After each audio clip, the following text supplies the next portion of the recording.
Tonight, did you hear what Rush Limbaugh said about last night's interview? And there's more. Governor Palin is talking threats in the Republican Party. We have them both again. Rush and Governor Palin minutes away, but first, we have been painfully blunt. Gutless is the term we use to describe the Democrats for not scheduling before the midterm election a vote yes or no on extending the Bush tax cuts. Well, the New York Times editorial page has joined our chorus. They are, though, bloodier. Their big letter headline about the Democrats profiles in timidity. And if that's not bad enough, they accuse the Democrats of lacking in courage of their convictions or simply lacking convictions. Now, that is rough. Republican Senator Lindsey Graham joins us live. What a heavy duty. For the New York Times to go to the Democrats so heavy, that's heavy-handed. That's unusual, and I'd rather agree with you than the New York Times being a conservative, but they're right.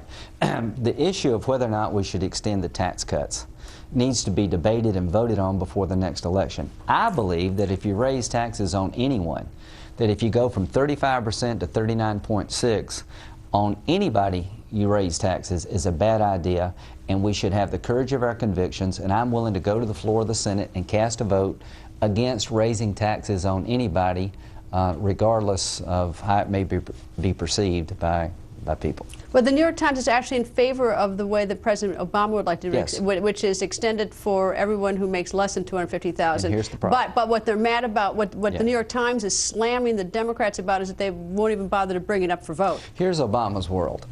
People that make over $250,000 should have 40% of their income taken by the federal government. In my world, no one should have 40% of their income taken by the federal government, 39.6. 750,000 small businesses will be hit if you increase taxes for people that make over $250,000. That means those small businesses will have less money to hire and expand. You can't talk about jobs and not talk about taxes. If you raise the dividend taxes, the capital gains taxes, the top rate, you're going to destroy the ability to get out of this bad economy we're in. Now's not the time to raise taxes, and I'd like to have that debate with Democrats who truly believe now is a good time to raise taxes, but they're afraid. All right.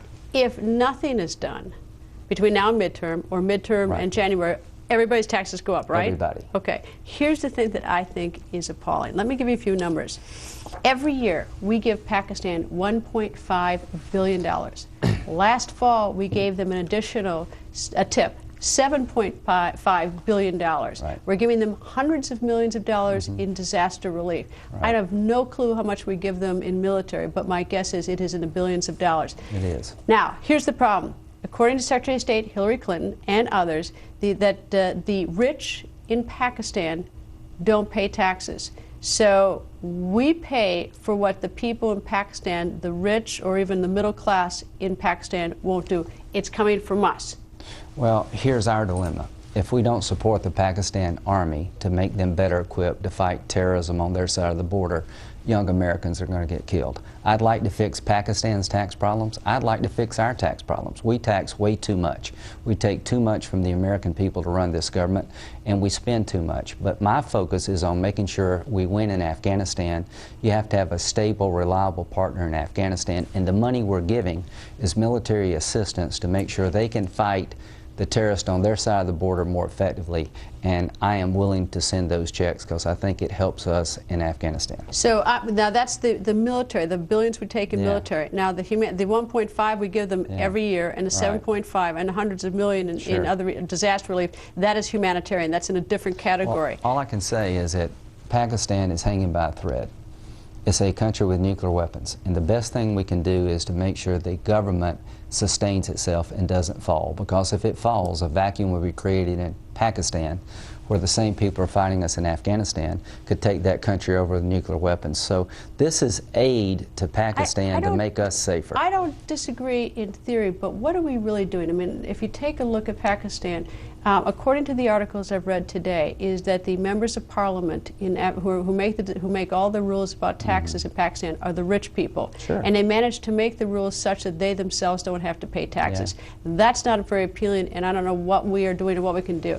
Then you've got President Zardari. His country gets flooded, a horrible flood, just terrible situation. 1,800 people dead, crops ruined, everything. Katrina on steroids. Yes, Katrina on steroids. And what does he do? He goes to his family's compound, some chateau show in France. So it's not as like, I mean, I don't disagree with you in principle, but the problem is, when do we put the discipline in on Pakistan so that they at least try to help themselves? I don't mind helping, but they're stealing. Well, here's what I think we ought to do with Afghanistan and Pakistan. You think corruption's bad in Pakistan? Go across the border in Afghanistan. It is in our national security interest to make these governments more stable and more accepted by their people. Measure their performance. If we give them money to help their military, make sure the money's going to their military and they're doing their end of the bargain when it comes to fighting terrorism. If we give aid to the government, have some accountability measures and make sure the government is doing what they can to deny safe haven. Here's my problem with Pakistan.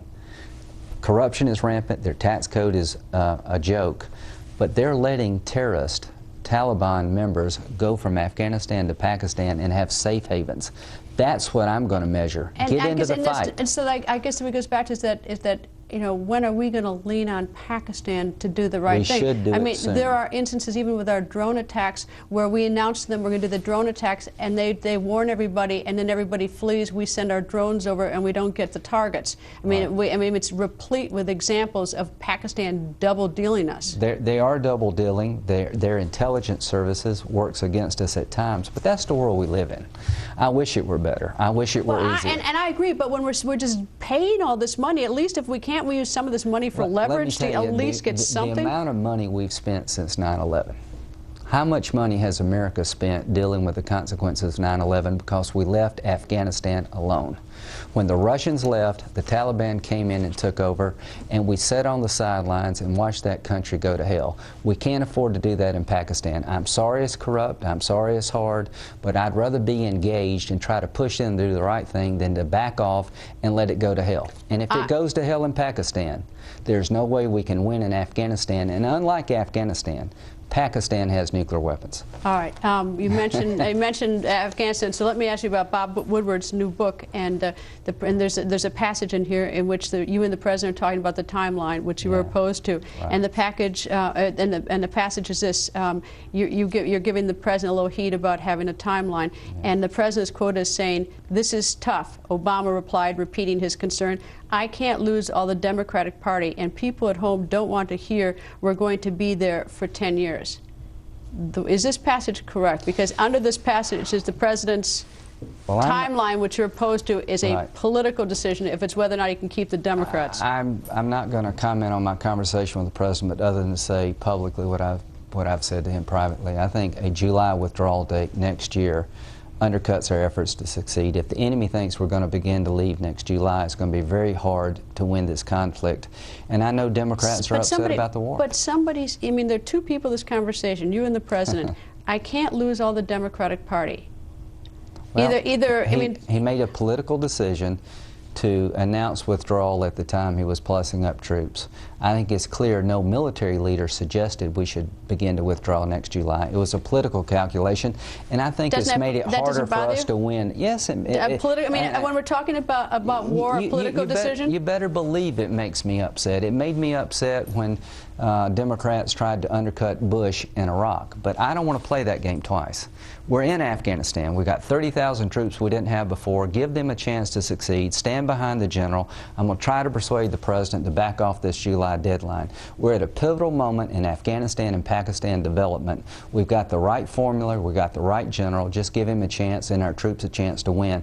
But politics does matter. It's very hard to win a war when Republicans and Democrats are going to pull the plug. And what I worry about next year... But decisions shouldn't, I mean, matters of war shouldn't be made for political reasons. And that's why, in reading this book, that passage jumps out at you. What's the decision made for? Because it's the right decision or because it's a political decision? All I can tell you, it bothers me to have made a political decision about troops' strength and how long they would stay. It bothered me when we tried to set a deadline to withdraw in Iraq. If we had listened to Obama and Biden, we'd have lost Iraq. But now the shoe's on the other foot. I want to help this president where I can. I think it was a huge mistake to say we're going to withdraw in July. Yeah. Senator, thanks, sir. Thank you. Next.